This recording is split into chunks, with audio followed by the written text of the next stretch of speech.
देखिए, हमारा चल रहा था सेल। आराम से धीरे धीरे पढ़ाएंगे, बिल्कुल रिलैक्स रहें, आराम से पढ़ें। देखिए, अभी कोई मैं आपको पढ़ा रहा था तो जैसे कि अभी कोई फैकल्टी मेंबर्स थे जो मेरे बहुत नॉन होते हैं ना, जैसे कि कोटा में पढ़ाते हैं, एलन में, या जो मेरे को, क्योंकि अब मैं पहले से इनसे जुड़ा हूँ सबसे, तो उन्होंने मेरी लैब असिस्टेंट की वीडियो भी यूट्यूब पे जा रही है आपकी। बोला भाई साहब, लैब असिस्टेंट किस लेवल का पढ़ा रहे हैं आप, कभी तो पंप वम्प तो कभी जिंदगी में। और ये हकीकत है, इतनी लैब असिस्टेंट में कोई पढ़ाता नहीं है जिस डीपली कंटेंट को लेके मैं चल रहा हूँ। पंप वम्प पर जो लोग देख के दिमाग खराब हो गया भाई साहब, सेकंड ग्रेड का लेवल आपको टच कर रहा हूँ मैं। मेरे भी, और अभी जो इधर सेकंड ग्रेड में बॉटनी वाले सर हैं उनको भी मैंने दिखाया, तो इन्होंने देखा वीडियो, बोला भाई साहब इतना तो सेकंड ग्रेड में नहीं पढ़ाते हैं, आप पंप वम्प पर साइड सोडियम पंप बनो पूरा लेवल पे पढ़ा रहे हैं आपको। तभी मैंने बोला कि 17 घंटे अपने को केवल कोशिका में लगेंगे। और क्योंकि कंपटीशन इतना है ना, नॉर्मल चीज़ें पढ़ने से, वैसे तो एनसीईआरटी से बाहर कुछ नहीं जाता, लेकिन अपने को थोड़ा सा अप लेके चलना, टाइम है ना अपने पास, टाइम नहीं होता तो हम केवल एनसीईआरटी को लेके चलते हैं, लेकिन जब टाइम है तो आगे तुम ही तो सेकंड ग्रेड दोगे तो क्या बार बार कोचिंग थोड़ी करोगे। हो सकता है आज अपना एटमॉस्फेयर कोचिंग करने का बन रहा है, आज के थोड़े दिन बाद एटमॉस्फेयर नहीं बने, आज अपना घर का कंडीशन ऐसी है, पारिवारिक कंडीशन ऐसी है, कल करे पारिवारिक कंडीशन कोई दिक्कत हो जावे, कोई क्या जावे, तो अपने को नहीं आने दे घर वाले, वही घर पे मान लो कोई काम हो जावे, बड़ा भाई कहीं बाहर चला गया, घर पे कमाने की जिम्मेदारी, घर पे लड़कियों की शादी हो जावे, पता ही नहीं लगे, है ना। तो भाई घर वाले तो इसी फिराक में रहते हैं कि कब कोई छोरा मिल जावे करो, और तुम्हारे भी ये समस्या है कब चोरी मिल जावे। वैसे मुझे पता है तुम्हारे मन में यही है ठीक है ना। लेकिन चलो, तो सेल वाला टॉपिक अपन स्टार्ट करेंगे विद्यार्थियों। देखिए, सेल बहुत इंपॉर्टेंट चैप्टर है बच्चों, बहुत इंपॉर्टेंट ये टॉपिक होते हैं। आपको इसके प्रीवियस ईयर भी मैं करवाऊंगा। मैंने क्या कहा आपको, बस सब कुछ मेरे ऊपर छोड़ दें, आप बस आप रेगुलरिटी रखें। और जो व्यक्ति रेगुलर नहीं हो सकता वो जिंदगी में सिलेक्शन तो कभी नहीं ले पाएगा। वो जिंदगी में जो व्यक्ति इरेगुलर होता है वो कभी कुछ नहीं कर सकता जिंदगी में, वो नौकरी तो बहुत दूर की बात है, वो जिंदगी को भी सही नहीं जी सकता। रेगुलरिटी बहुत जरूरी है, आप किसी भी चीज़ को जियो। खाना खा रहे हो और रेगुलरिटी में खा रहे हैं ना, खाना मत खाओ आप, जिंदगी नहीं रहेगी। तो जिंदगी जीने के लिए भी रेगुलरिटी जरूरी है। और जिस व्यक्ति में रेगुलरिटी, नियमितता नहीं होती ना, वो कुछ नहीं होता, उसका मतलब उसकी ज़िंदगी, क्या ही बोलूँ मैं, ऑनलाइन चल रहा है भाई, उसकी ज़िंदगी कोई काम की नहीं है। रेगुलरिटी बहुत मस्ट है अगर लाइफ में आगे बढ़ना है तो। हर दिन पढ़ेंगे, रेगुलरिटी के साथ पढ़ो। एक ही दिन 10 घंटे पढ़ के कोई न्याल नहीं कर लोगे ज़्यादा, लेकिन आज पढ़ रहे हो, आज का कल पढ़ो, कल का परसों पढ़ो, परसों तरसों पढ़ो, तब जाके सिलेक्शन निकलेगा। आज राहुल सर ने जोश दिला दिया, घर जाके 15 घंटे पढ़ लिए, पता लगा कि 2 महीने तक हाथ ही नहीं लगाया, फिर क्या मतलब निकला उसका। रोज चाहे 2 ही घंटे पढ़ो, जितना पढ़ाया घर जाके उतना पढ़ लो, वही बहुत है अभी तो। सही है कि नहीं है। रोज एक जितना पढ़ा रहे उतना पढ़ोगे, जिसमें 3-4 घंटे लग जाएंगे। अब कितना टाइम मिलता है, 3 से 7 तो तुम कोचिंग आते हो। अब 3 से पहले अब आप देख लो, सुबह उठते होंगे 8-9 बजे, फिर उठने के बाद खाना वाना खाते हैं, नहाते हैं, धोते हैं, रेडी होते हैं, और 1-1 घंटा सब सब्जेक्ट को पढ़ोगे, जितने में हो गया टाइम पूरा, है कि नहीं। तो इससे ज़्यादा क्या टाइम होता है एक इंसान के पास। और अभी रोज 4 घंटे में तुम निकाल लोगे ना, अभी से एग्जाम तक, मेरे से स्टाम्प खाली लिया ना कल और मेरे से साइन करवा लेना उस पर। अगर आज से 4 घंटे पढ़ना स्टार्ट कर देना आज से ही, तो सिलेक्शन कोई नहीं रोक सकता, कोई भी नहीं रोक सकता। 4 घंटे केवल रोज, लेकिन ये एग्जाम तक निकालने हैं। तो 4 घंटे अगर तुम कोचिंग के अलावा निकाल रहे हो ना, तो तुम बहुत अच्छी जगह चला जाओगे। और तुम्हारे टेस्ट पेपर का भी मैंने कल डिस्कस किया है कि तुम्हारे भी टेस्ट पेपर जैसे टॉपिक हो जावे तो एक वीक में जितना पढ़ाया है उसका क्या हो जाए बताओ, टेस्ट, तो तुम्हारा हाथों हाथ आकलन भी हो जाएगा। ऐसे भी मैं प्लानिंग कर रहा हूँ, तो मैं प्लानिंग में कोई कमी नहीं है ना, बस आप धीरे धीरे धीरे धीरे पढ़ेंगे, लेकिन लास्ट तक आपको एकदम अलग लेवल पे। अभी आप देखना, इस चैप्टर को जब खत्म करूंगा तो आपको खुद को ऐसा लगेगा भाई ऐसे में कितनी सारी नई नई बातें सीखी। ये आपने 11वीं 12वीं में नहीं पढ़ी होगी पंप वम्प, तो ये फर्स्ट ईयर में पढ़ाया फर्स्ट ग्रेड में पढ़ाया जाता है, जो भी मैं आपको लेवल दे रहा हूँ, समझ में आएगी। चलो ध्यान देना बच्चों। सेल, देखिए आराम समझेंगे। सेल की बात करें प्यारे विद्यार्थियों, तो जो सेल होती है इसे कहा जाता है, आपके सामने बताओ क्या, कोशिका। आराम से समझना है, सेल को क्या कहा जाता है, कोशिका। डन।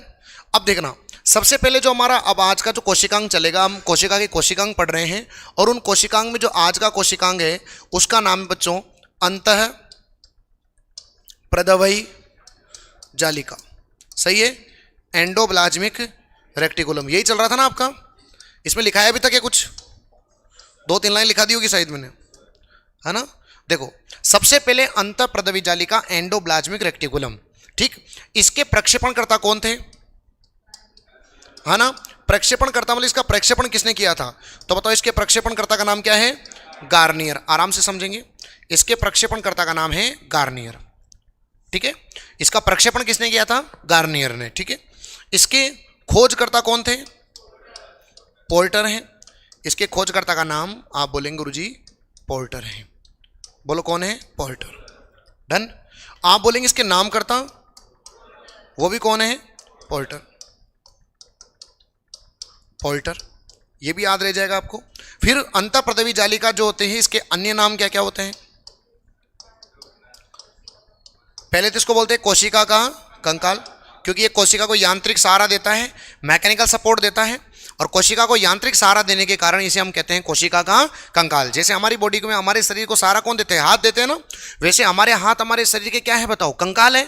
उसी प्रकार जो आपका अंतःप्रदवी जालिका होती है, ये जैसे इधर देखो, ये आपकी केंद्रक, सही है, ये आपकी केंद्रक कला, केंद्रक कला मीन्स न्यूक्लियस मेम्ब्रेन, जो केंद्रक के चारों ओर पाई जाती है, और ये इसके यहां पर ऐसे। समझ में आ रही मेरी बात? तो याद रखना ये क्या है बताओ? अंतःप्रदवी जालिका। ठीक है, उसके बाद बताओ कंकाल, और क्या बोलेंगे इसको? क्या होता है? अर्गेस्टो। ठीक है, और क्या कहा जाता है इसे? अर्गेस्टोप्ला। ये नया नाम है इसका, लेकिन पता होना चाहिए अपने को, इतना इंपॉर्टेंट नहीं है, ये 12th में भी नहीं है, फर्स्ट ईयर की किताब में दे रखा है, लेकिन अपने को पता होना चाहिए, एक स्टेप अप होना चाहिए चीजें। ठीक है, ये हो गए दो नाम। तो इसके बाद बच्चों मैंने आपको बताया ये केंद्रक से जुड़ी हुई एकमात्र संरचना है। बाकी जितने भी आप सेल ऑर्गन पढ़ोगे, माइटोकॉन्ड्रिया, लाइसोसोम, वो सब दूर दूर होते हैं, लेकिन केंद्रक से जुड़ा हुआ एकमात्र कोशिकांग है, और उस कोशिकांग का नाम क्या है बताओ? क्या है बताओ? अंतःप्रदवी जालिका। तो इसकी विशेषता अगर अपन लिखेंगे तो आप बताओ इसकी विशेषता क्या लिखोगे बताओ? इसकी विशेषता में क्या लिखोगे बताओ? यह केंद्रक कला से जुड़ी होती है। बोलो किससे जुड़ी होती है? केंद्रक कला। केंद्रक कला समझ गए ना तुम? केंद्रक कला से जुड़ी होती है, केंद्रक कला से जुड़ी होती है। भाई ये केंद्रक कला से जुड़ी होती है बच्चों, कौन? एंडोप्लाज्मिक रेक्टिकुलम, केंद्रक से जुड़ी हुई संरचना होती है। कोशिका का क्या कहते हैं इसे? कंकाल। फिर मैंने बताया था कि जो आपकी ईआर होती है, ये ईआर कितने से मिलकर बनी होती है? कितने प्रकार की होती है? दो। पढ़ाया था मैंने आपको ये अच्छे से। जैसे ये केंद्रक कला है, तो इस केंद्रक कला के चारों ओर बताओ आपके इस प्रकार पाई जाती है आपकी ईआर, और इस ईआर पर देखोगे तो यहां पर छोटे छोटे राइबोसोम पाए जाते हैं। बोलो क्या पाए जाते हैं बच्चों? राइबोसोम। जब इस ईआर पे तुम हाथ घुमाओगे तो बताओ तुमको खुरदरी दिखेगी नहीं दिखेगी? ये अरे दिखेगी नहीं दिखेगी? भाई ये जो आपकी इस पे हाथ घुमाओगे तो खुरदरी दिखेगी ना, तो इसको बोलते हैं रफ ईआर। रफ का मतलब क्या हो गया? खुरदरी अंतःप्रदवी जालिका। जब तुम हाथ घुमाओगे तो खुरदरी दिखेगी। ये खुरदरी क्या है? राइबोसोम। बोलो कौन है? राइबोसोम। तो इसका मतलब रफ वाली, रफ का मतलब होता है खुरदरी, रफ का मतलब क्या होता है? खुरदरी। और खुरदरी क्यों है? क्योंकि इस पर क्या पाए जाते हैं? राइबोसोम पाए जाते हैं, राइबोसोम। और ये जो राइबोसोम होते हैं प्यारे विद्यार्थियों, राइबोसोम किसका संश्लेषण करते हैं? आप बताएंगे गुरुजी ये किसका संश्लेषण करते हैं? प्रोटीन का संश्लेषण करते हैं। कोई समस्या किसी को? नहीं। डन। राइबोसोम प्रोटीन का संश्लेषण करेंगे। फिर देखो इधर, अगर मान के चलो ये केंद्रक कला है, और इस केंद्रक कला की अगर मैं बात करूं बच्चों, ये ईआर है, और इस पर मान लो ये बिल्कुल हाथ घुमा रहे हो और इस पर कुछ नहीं दिख रहा, इसका मतलब यहाँ राइबोसोम नहीं होंगे, और राइबोसोम नहीं होंगे तो वो स्मूथ होगी। बोलो कैसी होगी? स्मूथ। Smooth ER. स्मूथ मतलब क्या होता है? चिकनी। बोलो क्या होता है? चिकनी अंतःप्रदवी जालिका। इसमें राइबोसोम, हाँ इसमें राइबोसोम नहीं पाए जाते। और अगर राइबोसोम नहीं पाए जाते बच्चों, राइबोसोम नहीं होते, तो इसका मतलब बताओ यहाँ पर प्रोटीन का संश्लेषण तो नहीं होगा, क्योंकि राइबोसोम प्रोटीन का संश्लेषण करते हैं ना, तो राइबोसोम नहीं है तो इसका मतलब प्रोटीन का संश्लेषण नहीं होगा, और प्रोटीन का संश्लेषण नहीं है तो स्मूथ। स्मूथ मतलब होता है चिकनी, और चिकनी का मतलब होता है वसा, और वसा को बोलते हैं लिपिड। तो इसका मतलब बताओ यहाँ पर किसका संश्लेषण होगा? लिपिड का संश्लेषण होगा। बोलो किसका संश्लेषण होगा? डन है ना बच्चों? यहां पर एक प्रोटीन होता है जो यहां राइबोसोम को ईआर से जोड़ के रखता है। राइबोसोम को ईआर से जोड़ने के लिए एक प्रोटीन होता है। अरे ऊपर राइबोसोम है ना, और नीचे कौन है? ईआर। ये दोनों आपस में जुड़े हुए हैं ना। ये ऊपर तो क्या है? राइबोसोम, ये क्या है? ईआर। दोनों आपस में जुड़ रहे हैं, तो इसको बोलते हैं फाइब्रिन प्रोटीन, अभी आगे लिखा दूंगा मैं आपको। तो इसको बोलते हैं राइबोफाइब्रिन प्रोटीन। बोलो क्या बोलते हैं? राइबोफाइब्रिन प्रोटीन। ये आपको मैं लिखा दूंगा। तो ये प्रोटीन के कारण होते हैं। तो आपको मोटा मोटा इतना तो अंतःप्रदवी जालिका के बारे में क्या रखना है बताओ? याद। ठीक है, चलो लिखना स्टार्ट करो। अंतःप्रदवी जालिका,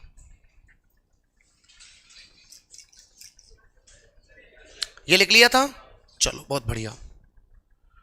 तुम लिख लो, नए आए हो जो, ताकि तुम्हारा शुरू से यहां से कवर अप हो जाएगा। लिखो बच्चों आराम से।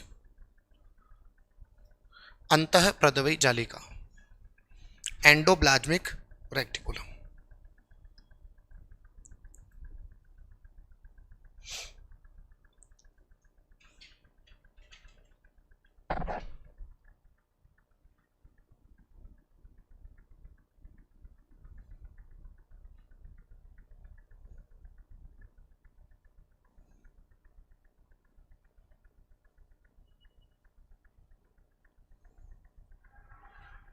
डन हो गया। अंतःप्रदवी जालिका, एंडोप्लाज्मिक रेक्टिकुलम। खोज प्रक्षेपण करता गार्नियर, खोज करता भी पोर्टर, नाम करता भी पोर्टर। कोशिका का कंकाल अर्गो, है ना, अर्गोस्टोप्लाज्म। ठीक है बच्चों, अर्गेस्टोप्लाज्म। ठीक है, तो ये इसका अन्य नाम है, ये नाम आ सकता है पेपर में, तुम तैयार रहना। ठीक, चलो लिख लिया बच्चों, लिख लो फटाफट।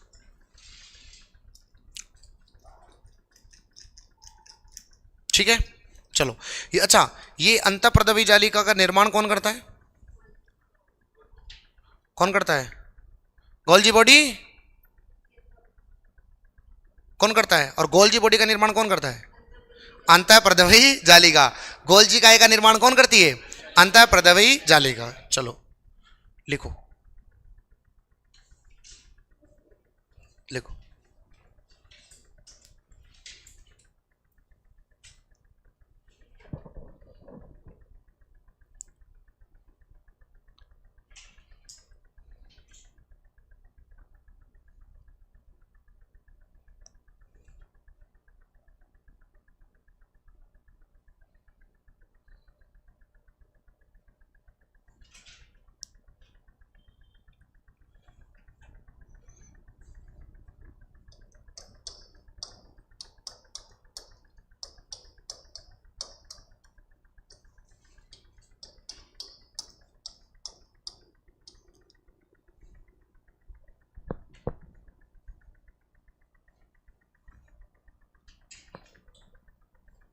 लिख लीजिए बच्चों आराम से।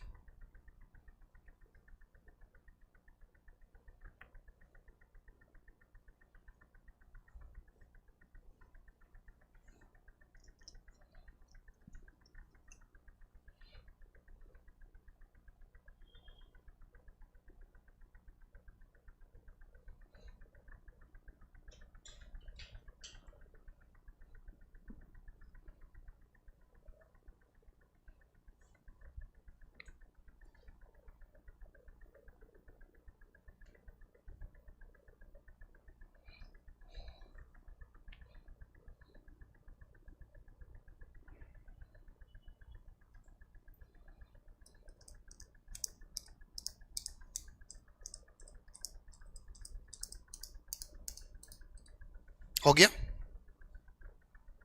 आराम से लो।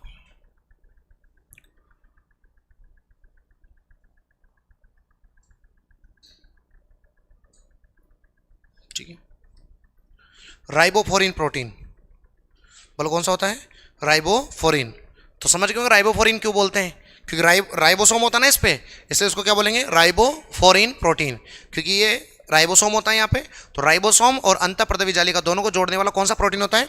राइबोफोरिन। बिल्कुल इजी है वैसे तो, कोई दिक्कत ही नहीं है। चलो अब देखना बच्चों, इसकी संरचना में अब थोड़ा लेवल बढ़ाएंगे इसको। इसकी संरचना के अंदर ध्यान देना, तीन चीजें पाई जाएगी, समझना। इसकी संरचना में कितनी चीजें मिलेगी? तीन। जो गोल्जिकाई में होती थी वो, गोल्जिकाई में तो चार चीजें थी, सिस्टर्नी,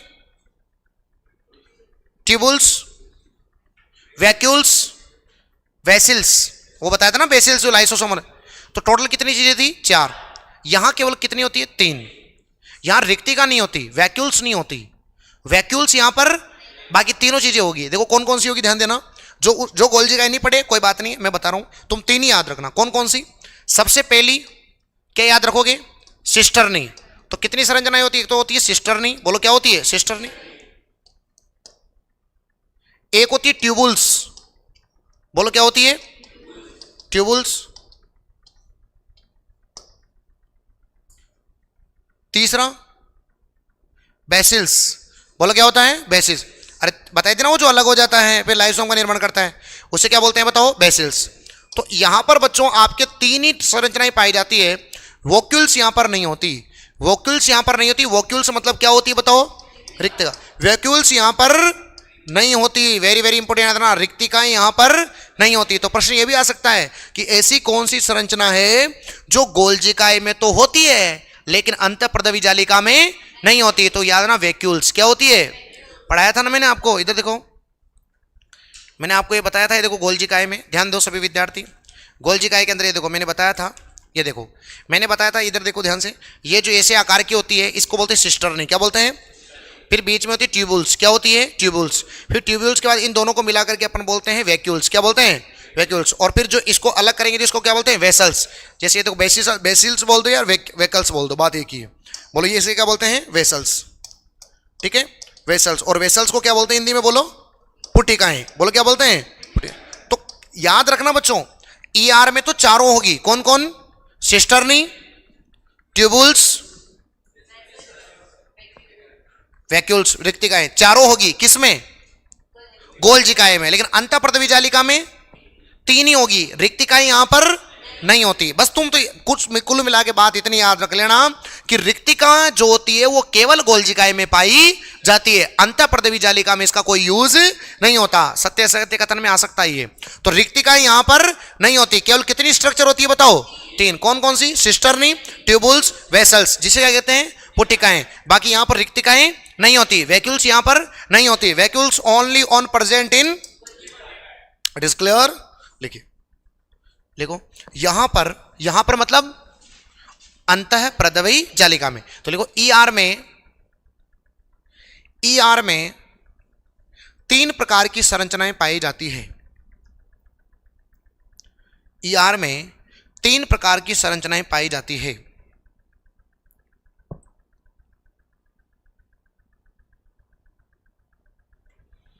तीन प्रकार की संरचनाएं पाई जाती है। पहले लिखो सिस्टर्नी, सिस्टर्नी, सिस्टर्नी। दूसरी लिखो tubules,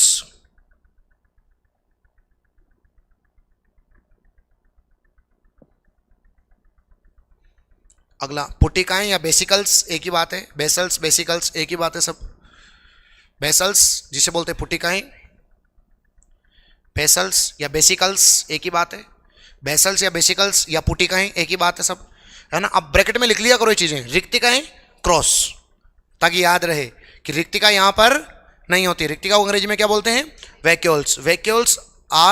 vacuoles is not present on ER. Done. कितनी संरचनाएं होती है टोटल?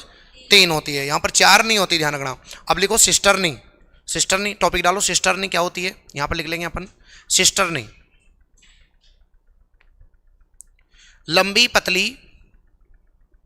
लंबी पतली होती है, लंबी पतली होती है तथा इस पर राइबोसोम पाए जाते हैं। लंबी पतली होती है तथा इस पर राइबोसोम पाए जाते हैं। किस पर बताओ? सिस्टर्नी पर। तो प्रश्न ये भी आ सकता है ना, फिर राइबोसोम होते तो लेकिन कौन से भाग पर होते हैं? सिस्टर्नी पर। ठीक है, तथा इसमें राइबोसोम पाए जाते हैं, इसमें राइबोसोम पाए जाते हैं। नंबर 2 लिखो ट्यूबुल्स।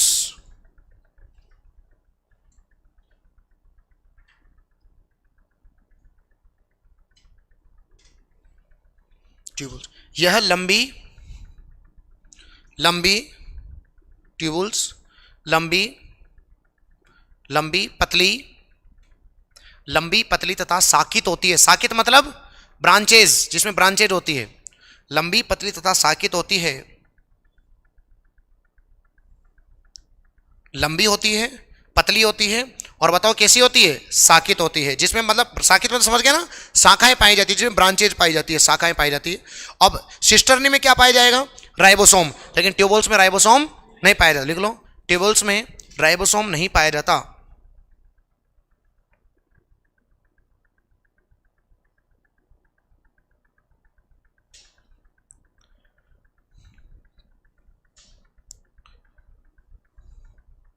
सही है, समझ में आ रहा है सबको, स्टार लगा के लेने को। लीवर में ग्लाइकोजन का संचय करती है, लीवर में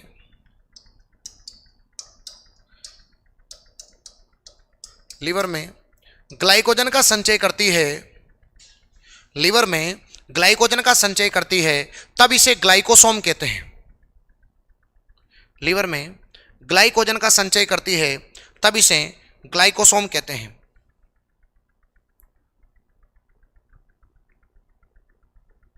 कौन, ट्यूबुल्स। सुनिए, हाँ लिख लो पहले, हाँ जी, किस में बताओ, लीवर में, लीवर में भी होगी ये। और जो लीवर में होती है वो किसका संचय करती है बताओ, ग्लाइकोजन का। अरे आपको पता है ना, आपके बॉडी के अंदर ग्लूकोज जो होता है, आप खाना खाते हो तो खाने में क्या होता है बताओ, ग्लूकोज। और ये ग्लूकोज जो होता है वो किसके रूप में स्टोर होता है बताओ बॉडी में, ग्लाइकोजन। बोलो कहां पर है, ग्लाइकोजन। और ये ग्लाइकोजन का स्टोर कहां पर होता है, लीवर में। तो जब लीवर के अंदर जब ये ग्लाइकोजन का संचय करती है तो इसका नाम हो जाता है, वो क्या हो जाता है, ग्लाइकोसोम। नाम से स्पष्ट है, ग्लाइकोसोम, जो ग्लाइकोजन का क्या करती है, स्टोर करती है। तो याद रखना सभी विद्यार्थी, जब लीवर में होती है तो इसका नाम क्या होता है, ग्लाइकोसोम। जब लीवर के अंदर जब ग्लाइकोजन का संचय करती है, जब लीवर में ग्लाइकोजन का संचय करती है तो उसे इसका नाम क्या हो जाता है बताओ, ग्लाइकोसोम। तीसरी लिखो, वेसल्स, वेसिकल्स या फिर पुटिकाएं।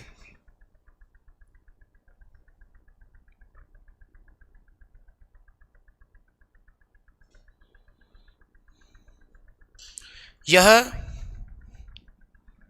छोटी गोलाकार संरचनाएं होती है, यह छोटी गोलाकार संरचनाएं होती है, गोल गोल होती है, छोटी, बताया था ना मैंने आपको, यह छोटी गोलाकार संरचनाएं होती है जिन पर राइबोसोम पाए जाते हैं, जिन पर राइबोसोम पाए जाते हैं, जिन पर राइबोसोम पाए जाते हैं, जिन पर राइबोसोम पाए जाते हैं। बोलो सही है, समझ में आ गई। इसका मतलब क्या समझे, फाइनल टच दो, फाइनल टच दो। हम बात कर रहे हैं ईआर की संरचना की। बोलो किसकी बात कर रहे हैं, ईआर की संरचना की। फाइनल टच देना है। इसके अगर मैं बात करूं, जो ईआर होती है इसका जो प्रक्षेपण करता है उसका नाम है गार्नियर। गार्नियर फेसोस आता है, गार्नियर। नाम करता पोल्टर, खोज करता पोल्टर। कोशिका का कंकाल, कोशिका का कंकाल। ये मेन सवाल याद रखना, कोशिका क्या होता है, कंकाल, क्योंकि कोशिका को यांत्रिक सहारा देता है इसलिए इसको बोलते हैं कोशिका का कंकाल। ये केंद्रक से जुड़ी हुई एकमात्र संरचना होती है जिसे बोलते हैं ईआर, एंडोप्लाज्मिक रेक्टिकुलम। फिर अपन बात करते हैं इसकी संरचना की। संरचना में 4 चीजें होती है गोल्जिकाए में तो, लेकिन यहां केवल कितनी होती है, 3। कौन कौन सी होगी, पहली का नाम सिस्टर्नी।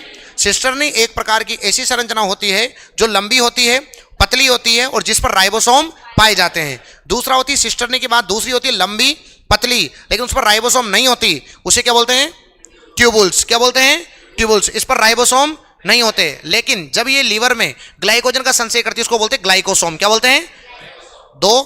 तीसरी होती है आपकी पुटिका। क्या नाम है, पुटिका। पुटिका लंबी नहीं होती, साकित नहीं होती, कैसी होती है, गोलाकार। कैसी होती है, गोलाकार। और ये गोलाकार होती है, इस पर भी राइबोसोम पाए जाते हैं। ईमानदारी से बताओ समझ में आ गया क्या, कंप्लीट समझ में आ गया। तो कितनी चीजें याद रखनी है, 3। क्या नहीं होती यहां पर, रिक्तिकाएं यहां पर नहीं होती। रिक्तिकाएं केवल किस में पाई जाती है, गोल्जिकाएं में। समझ में आ गई यहां तक। अब ये तो गई संरचना। प्रकार कितने बताए थे, 2। पहला आर ई आर, दूसरा, तो पहला लिखेंगे अपन, लिखो इसके 2 प्रकार होते हैं, अंदर तो पढ़ेंगे ना इनको। पहला लिखो खुरद्री अंतः प्रदवी जालिका, खुरद्री अंतः प्रदवी जालिका, रफ एंडोप्लाज्मिक रेक्टिकुलम। खुरद्री अंतः प्रदवी जालिका, यह सिस्टर्नी और सिस्टर्नी और बेसिकल्स, बेसिकल्स मतलब पुटिका, सिस्टर्नी और बेसिकल्स, बेसिकल्स मतलब पुटिका से बनी होती है।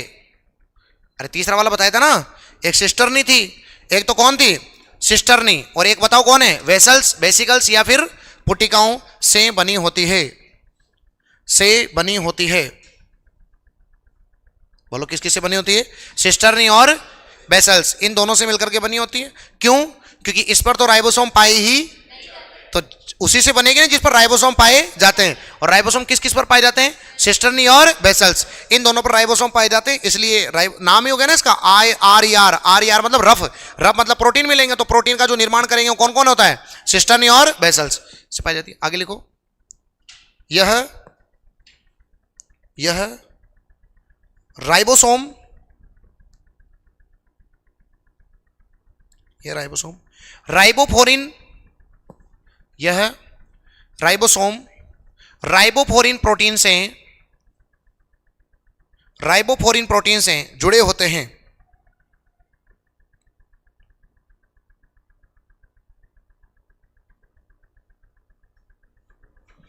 राइबोफोरिन प्रोटीन से जुड़े होते हैं। मेन काम क्या होता है बताओ इसका, प्रोटीन का संश्लेषण करना। अब तो समझ में आ गया होगा आपको।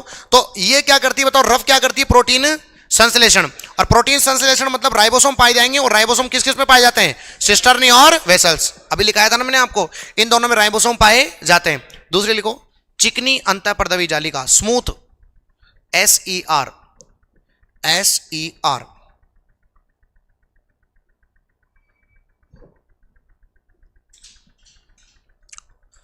लिखेंगे। यह केवल किससे बनी रहेगी, ट्यूबुल से बनी होती है, यह केवल ट्यूबुल से बनी होती है।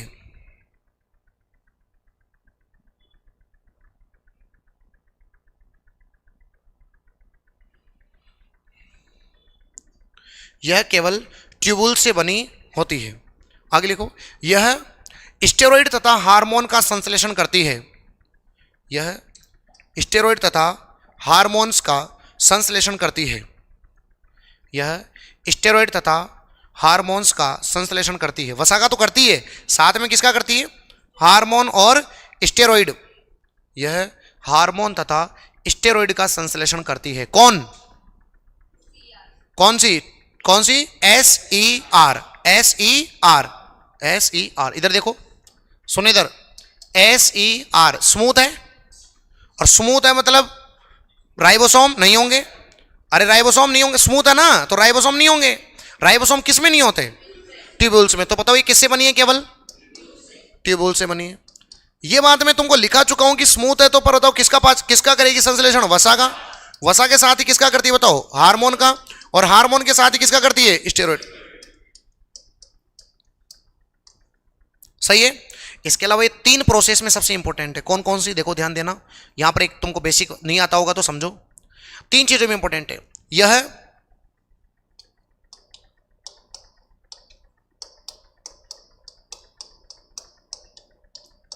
ग्लाइकोजिनेसिस, समझना, ग्लाइकोजिनोलाइसिस,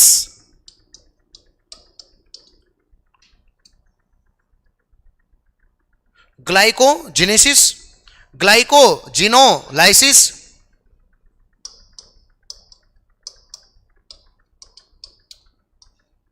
ग्लाइकोनियोजेनेसिस। गुरुजी ये क्या लिख दिए ना, तो आप चिंता नहीं करें।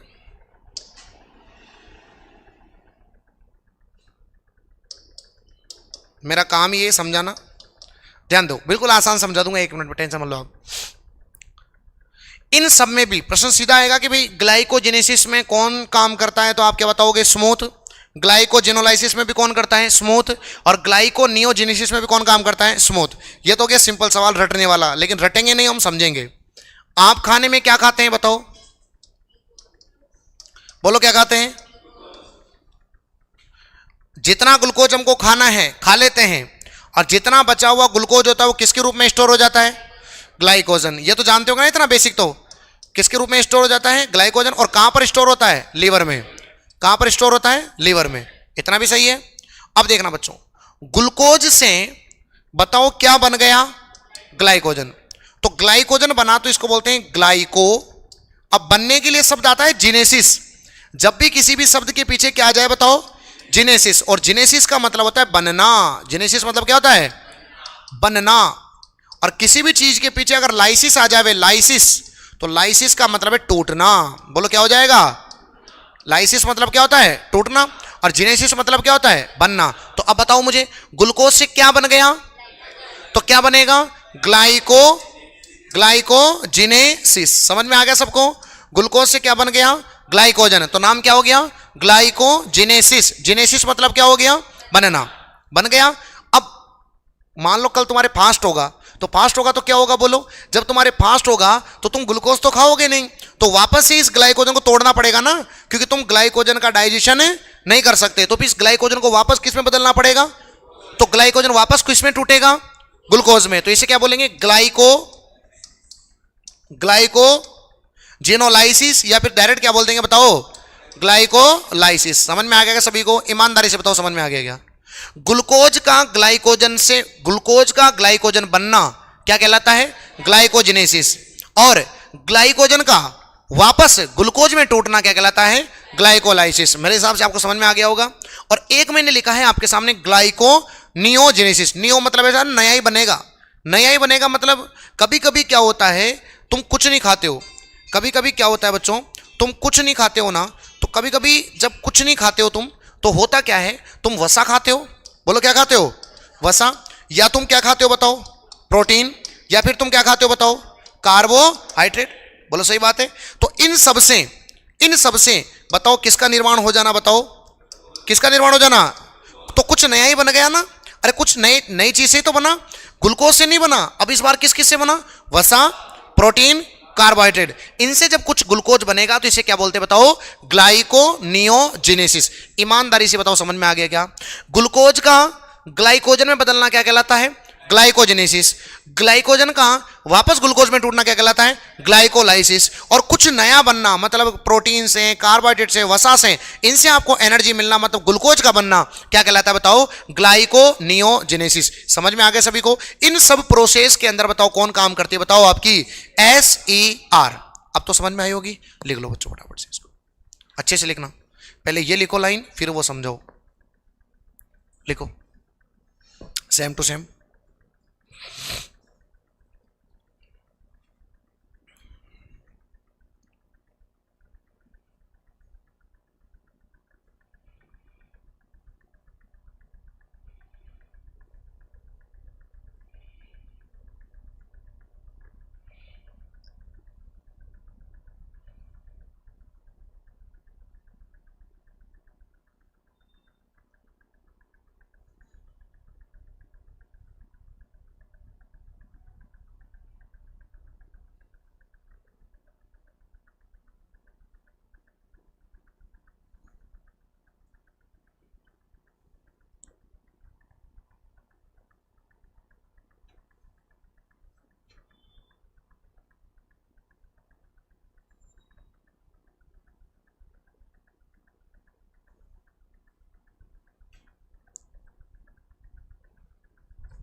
बनो बच्चों आराम से।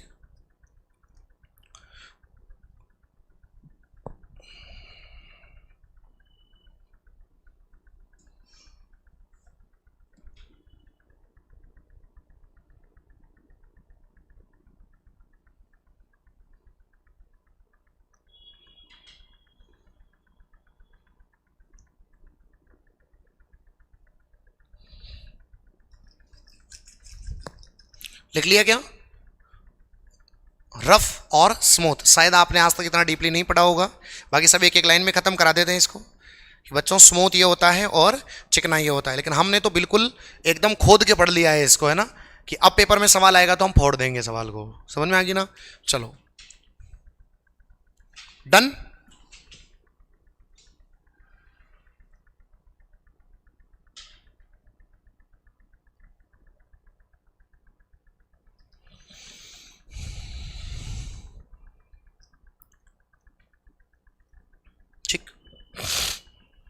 हो गया बच्चों, ये इसका उल्टा हो गया, ये जिनेसिस, ये लाइसिस, ये नियोजिनेसिस, तीनों अलग अलग है। और इनको काम करने का काम कौन करती है बताओ? स्मूथ अंतः प्रदवयी जालिका। तो ये इसका मेन काम होता है। समझ में आ गई? चलो डन, लिख लिया होगा सभी ने, है ना? स्मूथ। अब लिखो, एक नोट लगा के लाइन लिखो, अंतिम लाइन है, एक अंतिम लाइन। इधर देखो, पहले समझ लो, पहले लिखना मत। इसको बोलते हैं बच्चों एंडो मेम्ब्रेन सिस्टम। क्या होता है गुरुजी एंडो मेम्ब्रेन सिस्टम? सुनो, एंडो मेम्ब्रेन सिस्टम, समझना, शब्दों पे गौर करना।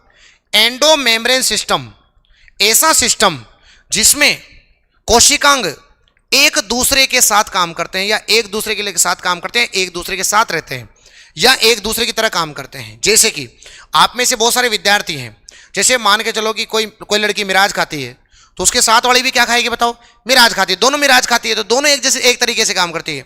सही है कि नहीं है? कोई लड़का मान लो गाना गाता है, तो उसके साथ वाला भी आज नहीं गाएगा, कल करे क्या गाने लग जाएगा गाना।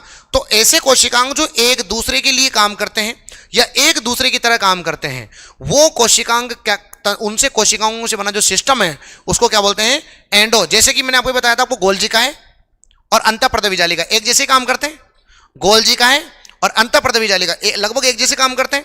तो गोल्जिकाएं, अंतःप्रदवी जालिका, लाइसोसोम और रिक्तिका, टोटल कितने हो गए? ये चारों ही बताओ किस में आते हैं? Endo membrane system. तो ऐसा सिस्टम जो एक दूसरे की तरह काम करते हैं, जो क्या करते हैं? एक दूसरे की, ये क्या करते हैं? एंडो मेम्ब्रेन सिस्टम क्या होता है? जो कोशिकांग एक दूसरे की तरह क्या करते बताओ? कार्य करते हैं, वो क्या कहलाता है? Endo membrane system. कौन कौन बताया था अभी बताओ? पहले तो कौन है? गोल्जिकाएं, पापा जी ये सबका ही है। फिर गोल्जिकाएं के बाद कौन आएगी? ईआर। फिर ईआर के बाद कौन आएगा? Lysosome, lysosome. और सबसे लास्ट में कौन आएगा? रिक्तिका। तो आपसे ये सवाल बहुत अच्छे लेवल का पूछा जा सकता है कि निम्न में से कौन जो है वो आपके एंडो मेम्ब्रेन सिस्टम में शामिल नहीं किया जाता? तो बता दोगे ना आप सभी? कौन कौन सा बोलो? गोल्जिकाएं, ईआर, लाइसोसोम, रिक्तिका, ये चारों ही बताओ किस में आते हैं? Endo membrane system. लिखो, इंपोर्टेंट लगा के, endo membrane system.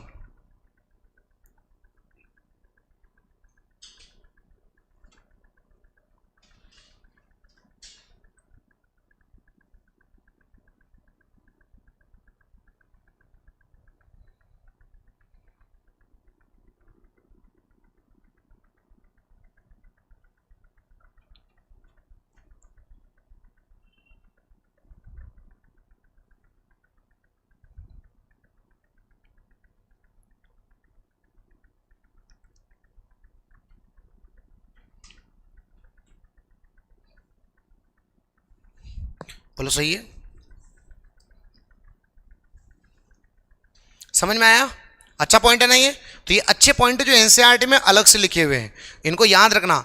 Endo membrane system, ठीक है बच्चों? ये आपका बताओ कौन सा पोर्शन हुआ? ईआर। बोलो क्या हुआ? ईआर। अब 3 पॉइंट और लिखूंगा मैं इसमें, लिख लिया होगा सबने? लिखने में स्पीड रखें बच्चे ना, मैं क्योंकि मेरा लिखने विखने पे ज़्यादा फोकस नहीं होता है, समझें? और लिखने पे क्या रखें? स्पीड। मेरे बराबर मेंटेन नहीं करना सीखोगे तो गड़बड़ हो जाएगी। ये तो मैं तुमको तो धीरे लिखाता हूँ, कसम से झूठ नहीं बोल रहा हूँ। कभी आरएस की वेज में बैठना, तुम्हारे हाथ रुक जाएंगे, मेरा बोलना नहीं रुकूंगा मैं। क्योंकि मेरा मानना है कि जिस व्यक्ति का माइंड तेज काम करता है ना, वो जल्दी लिख भी पाता है। मैं अगर धीरे लिखाऊंगा ना, तो धीरे धीरे तुम्हारा दिमाग भी क्या हो जाएगा? कम। ये हकीकत है, जैसा इनपुट दोगे वैसा ही आउटपुट आएगा। पहले दिन तुमको लगेगा यार मास्टर बहुत जल्दी लिखाता है, कोई बात नहीं। दूसरे दिन देखना, आप तीसरे दिन देखना, चौथे दिन देखना, आप देखना ऑटोमेटिक आपकी स्पीड बढ़ने लगेगी। अच्छा, आप खुद को एब्जॉर्व, यार मैं यार पहले तो धीरे लिखता था, आप स्पीड ले लिखना। क्योंकि वहां पर पेपर में ऐसा नहीं आएगा तुमने कितना राइटिंग में लिखा था। पेपर में सही कर रहे हो तो सही है, गलत कर रहे हो तो गलत। वहां तो गोला भरना है, और गोला कोई सी भी डिजाइन में भरो, गोला ही भरना, वहां डिजाइन का कोई रोल नहीं है। स्पीड बढ़ाओ लिखने की, जितना स्पीड से लिख सकते हो, क्योंकि उससे माइंड भी एक्टिव रहता है। यूं नहीं है कि साहब फिर बाद में लिखता रहूंगा मैं, बाद में क्या करना है? जो करना है वो यही करना है। स्पीड से लिखने की आदत डालो, ताकि जितना जल्दी लिखोगे फायदा आप ही को होगा, किसी को भी नहीं हो रहा फायदा। इसलिए माइंड को एक्टिव रख के बार बार जल्दी जल्दी लिखो। घर पे नकल करो, नहीं लिखना आवे तो मेहनत करो अभी खुद के ऊपर, ठीक है। चलो बच्चों, नेत्र की जो ईआर होती है इसको कुछ नाम बोल देते हैं अपन, इसको बोलते हैं माइलोइड बॉडी। बोलो क्या बोल देते हैं इसे? Myeloid body. ये कुछ नाम होते हैं, जैसे तंत्रिका जो तंत्र होता है नर्वस सिस्टम, उस जो तंत्रिका तंत्र की जो ईआर होती है, तंत्रिका तंत्र की जो ईआर होती है इसे बोलते हैं नीसल कण। क्या बोलते हैं इसे? नीसल पार्टिकल, नीसल कण कहा जाता है। क्या कहा जाता है? नीसल कण कहा जाता है, ठीक है। और जैसे कि पेशी, पेशी जानते हो? मसल्स, मसल्स, मसल्स की जो ईआर होती है इसको बोलते हैं सार्कोमियर। बोलो क्या बोलते हैं इसे? सार्कोमियर। क्योंकि मसल्स के लिए क्या शब्द आता है बताओ? शार्को। इसलिए द स्टडी ऑफ मसल्स क्या कहलाता है? सार्कोलॉजी। तो लिखिए कुछ महत्वपूर्ण बिंदु, अलग अलग की ईआर को अलग अलग नाम से जानते हैं, ठीक है। तो लिखो नेत्र की ईआर को, नेत्र की ईआर को माइलोइड की बॉडी कहते हैं, माइलोइड बॉडी कहते हैं।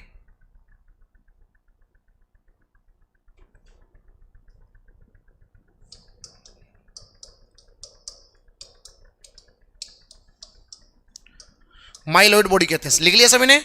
नेत्र की ईआर को क्या कहते हैं? माइलोइड बॉडी कहते हैं। आगे लिखो तंत्रिका तंत्र की ईआर नीसल कणिका, नीसल कणिका क्या कहते हैं? नीसल कणिका। आगे लिख दो पेशी ईआर, पेशी मतलब मसल्स, मांसपेशी बोलते हैं उसको पूरा। पेशी की ईआर सार्कोप्लाज्मिक रेटिकुलम।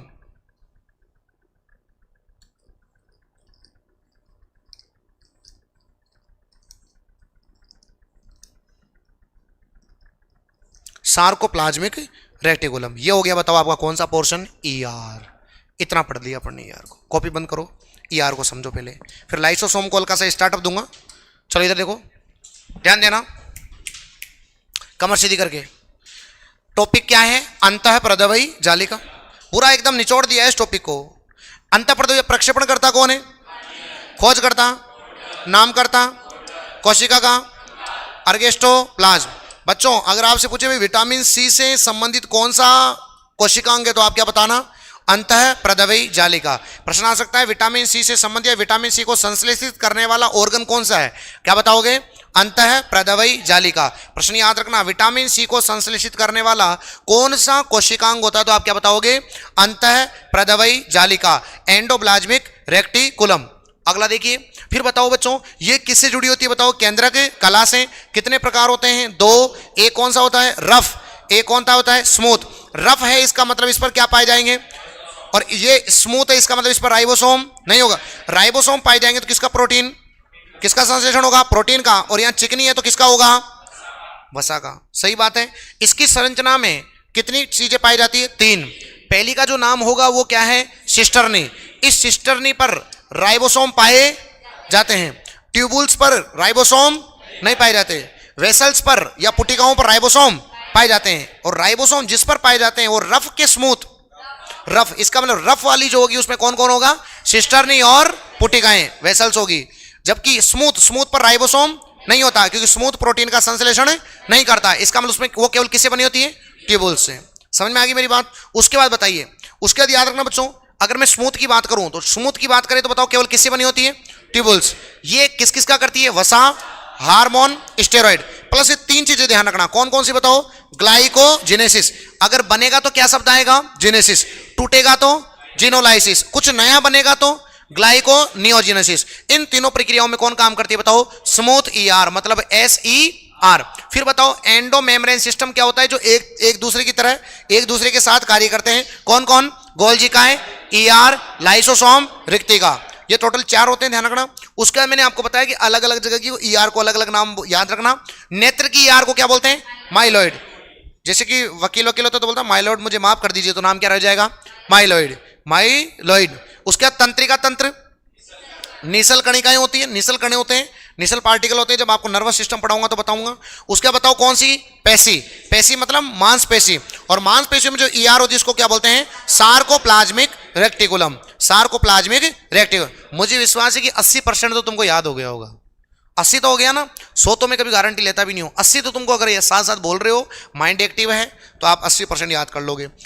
इसके बाद अपना आता है लाइसोसोम। क्या आता है? बेसिक बेसिक बातें लिख लेते हैं, फिर कल स्टार्ट करेंगे उसको, टाइम होने वाला है। तो लिख लीजिए लाइसोसोम। Lysosome, lysosome, lysosome. चलो ध्यान लगाओ बच्चों, सभी समझो। लाइसोसोम, बोलो कौन सा सोम? लाइसोसोम। इधर देखिए, नाम से स्पष्ट है सब कुछ लाइसोसोम में, नाम से स्पष्ट है बच्चों। पहली बात सुनिए, इसे कहते हैं, इसके खोजकर्ता का नाम है जॉर्ज, नहीं, इसके खोजकर्ता का नाम है कौन है बताओ? डी डुबे। बोलो क्या है? डी डुबे। तो याद रखना, इसके जो खोजकर्ता हैं जिन्होंने इसकी खोज की थी, उसका नाम क्या बताओ? डी डुबे। और इन्होंने इसका नाम रखा था, और नाम क्या हो गया बताओ? डी डुबे। पहला पॉइंट याद रह जाएगा, डी डुबे। दूसरी बात, इस लाइसोसोम का निर्माण कौन करता है? जिसका निर्माण करता है गोल्जी का है। बोलो कौन करता है? गोल्जी का। इसका क्या करता है बताओ? निर्माण। गोल्जी का इसका क्या करता है बच्चों? निर्माण। डन। गोल्जी का भी पढ़ के आए ना अपन, तो गोल्जी का किसका निर्माण करता है बताओ? लाइसोसोम। तभी मैंने बोला था चारों एक साथ ही काम करते हैं। गोल्जी का है, गोल्जी का से अंतःप्रद्रवी जालिका, अंतःप्रद्रवी जालिका, लाइसोसोम और रिक्तिका, चारों एक जैसे ही होते हैं, इसलिए इसको बोलते हैं एंडो मेम्ब्रेन सिस्टम। पढ़ा चुका हूं मैं भी आपको। कितनी चीजें याद रखनी है? 4। तो ये चारों एक दूसरे की तरह काम करते हैं, एक दूसरे से जुड़े हुए हैं ये। तो गोल्जी का निर्माण करता है इसका।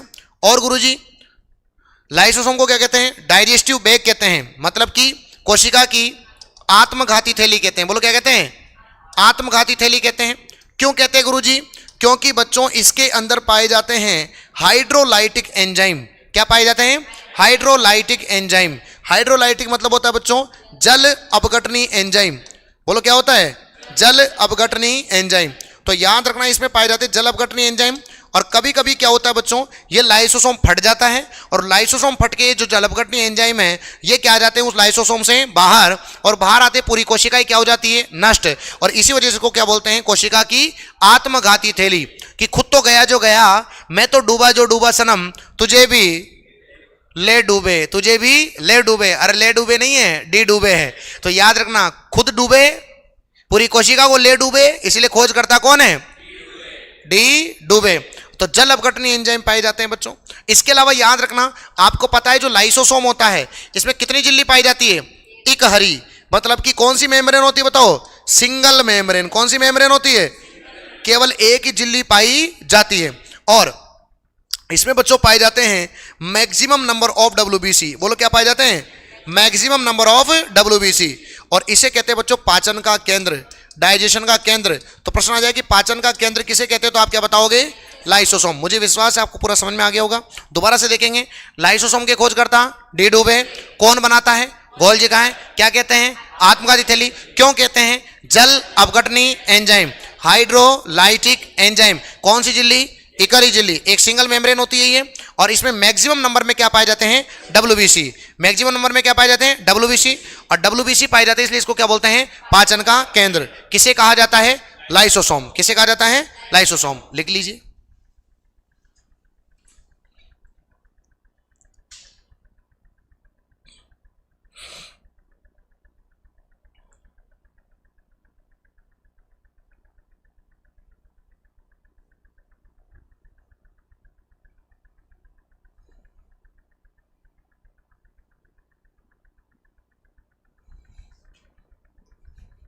किसमें खोज की थी ये?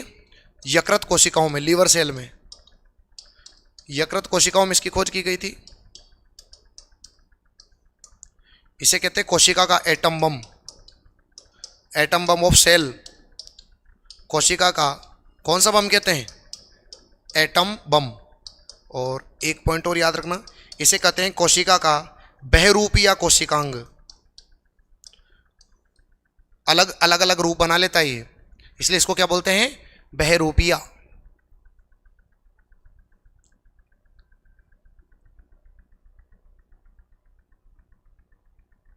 Polymorphic, polymorphic. Polymorphic. Polymorphic. 'Polymorphic.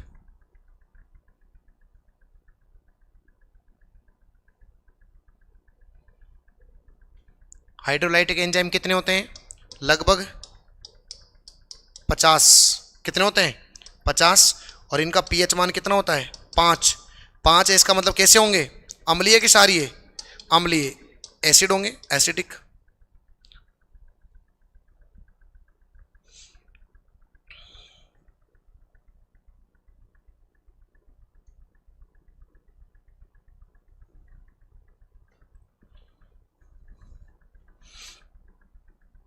Polymorphic बोलेंगे इसको अंग्रेजी। बच्ची हिंदी सीख जाओगे तुम, है ना? हिंदी आने लग जाएगी धीरे धीरे, ठीक है, मेरे से पढ़ोगे तो। ठीक है, ये लो, तुम्हारे लिए अंग्रेजी में लिख दिया, ठीक है। हाँ, पॉलीमॉर्फिक। चलो, ये सारे पॉइंटों में से सवाल आता है पेपर में, ध्यान रखना, ये इंपॉर्टेंट है भाई। जल अपघटनी एंजाइम, हाइड्रोलाइटिक एंजाइम, ये पूछी गई है संख्या एक बार पेपर में, 40 से 50 होती है, ठीक है। और इनका पीएच मान कितना होता है? 5। और 5 होता है तो कौन सी प्रकृति के हो गए? अम्लीय। अम्लीय प्रकृति को होते तभी तो खाने का काम करेंगे। अब जब फट जाएगी तो सारे कहाँ जाएंगे? बाहर। और खाने का काम करेंगे तो पूरी कोशिका को खा जाएंगे। खाते हैं फिर कोशिका को आत्मघाती थैली, खुद को खत्म, पूरी कोशिका को भी खत्म। समझ में आया सबको? अब लिखो लाइसोसोम के प्रकार, हेडिंग डाल के छोड़ दो। आपने आज तक लाइसोसोम ही पढ़ा होगा, प्रकार नहीं पढ़े होंगे। लाइसोसोम कितने प्रकार का होता है? 4 प्रकार का। लिखो लाइसोसोम के प्रकार, इनको पढ़ेंगे कब बताओ? कल। The types of lysosome. अब सुन लो मेरी बात, लाइसोसोम पढ़ा, सुनना। अब हम पढ़ेंगे कल, आते हैं 15 मिनट का, ये बचा हुआ है 10 मिनट का। 4 प्रकार का लाइसोसोम होता है। एनसीईआरटी में 3 ही प्रकार का लिखा हुआ है, मैं बीएससी लेवल तक 4 पढ़ाता हूं, तो 4 पढ़ेंगे अपन पहले। तो लाइसोसोम कितने होते हैं? 4। एक लाइन है बस, तुम बस समझो जाओगे, 1 मिनट में समझा दूंगा, ऐसी टेक्निक है मेरे पास। 1 मिनट में आप देख रहे हैं कि हर चीज को 5 बार बोल रहा हूं तो याद हो जाएगा, लेकिन जो मन से घर से सोच क्या है कि मेरे को तो कैसे आएगा, तो फिर नहीं आएगा। लेकिन माइंड अगर पॉजिटिव है, क्योंकि साइंस एक ऐसा सब्जेक्ट है और यहां पर ज्यादातर इंग्लिश वर्ड चलता है, प्योर हिंदी भी नहीं आएगा तुमको समझ में। अब माइटोकॉन्ड्रिया को सूत्रकणिका बोलूंगा तो बताओ कैसे समझ में आएगा? तो यहां पर इंग्लिश हिंदी बाइलिंगुअल ही चलता है कंटेंट। दूसरी बात, ये बात कंफर्म मानिएगा कि अब आपके लाइसोसोम हुआ कंप्लीट, फिर एक बचेगा सेंट्रोसोम, तारककाय। कौन बचेगा? तारककाय। और तारककाय पढ़ने के बाद फिर आपके बचेगा रिक्तिका, वैक्यूल्स बचेगी, रिक्तिकाएं बचेगी। तो 2 तो ये बच गए, एक तो बच गया सेंट्रोसोम, एक बच गया वैक्यूल्स। और फिर ये होने के बाद अपन चालू करेंगे न्यूक्लियस। क्या चालू करेंगे? ये सबका बाप है न्यूक्लियस, फिर केंद्रक। उस केंद्रक को फिर खोलेंगे पूरे को अच्छे तरीके से, समझ में आएंगे ना।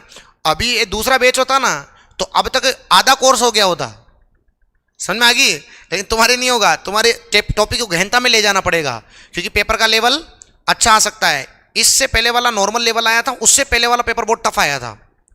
लेबर स्टैंड का जो इससे पहले वाला पेपर था वो बहुत, मतलब बहुत तो नहीं कह सकते, लेकिन जो नॉर्मल भी पढ़ के गया था उसका काम हो गया। लेकिन उससे पहले वाला बहुत टफ आया था, तो क्या पता अपनी किस्मत खराब हो, इसलिए अपन गहनता से पढ़ रहे हैं ताकि आपको दिक्कत नहीं आवे, ठीक है। Thank you. कल पढ़ेंगे लाइसोसोम के प्रकार, ठीक है। Thank you so much.